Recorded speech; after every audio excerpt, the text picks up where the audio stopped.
Sasa huko tuko kwa Sofia na Bara. Unaona bwana Sofia kaenda kule kaeneza sumu zake. Unaona anajitokeza sasa kwa Bara baada ya watu kuwa wanaandamana wanapiga kelele tutaki utawala wa Osmani.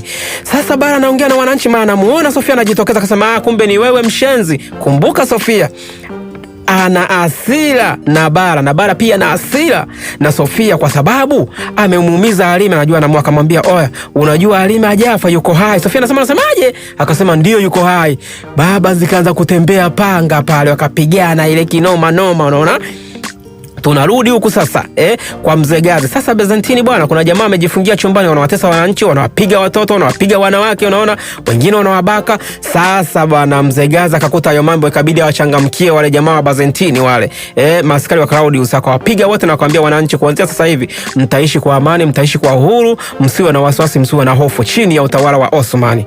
Huku bwana Bara na Sofia mambo yanaendelea kuwa mazito unaona hapo sasa, hapo Gonjatu ni jinsi anavyopambana. Sasa Sofia amezidiwa, anarusha moto, anapata nafasi, anamwambia Lasso tukimbie, au wanakimbia. Unaona sasa kuna Kizabazabina ambaye alikuwa ametumwa na Claudius aeneze, unaona sumu mule ndani kwamba wananchi waandamane na wataki utawala wa Osmani. Sasa Bara akasema huyu jamaa alitumwa na Claudius na kitambulisho ni hiki hapa cha uaskari, unaona sio askari wa hapa. Ikabidi wamchinje mbele ya wananchi, wawaonyeshe wananchi kwamba hawa wana mchezo. Unaona Bara akazungumza na wananchi kwamba bwana hapa sisi tunatengeneza nchi upya, tunajenga nchi yetu, tusibomoe sisi wenyewe, tunapashwa kuishi kwa amani na kuendelea kuijenga nchi yetu.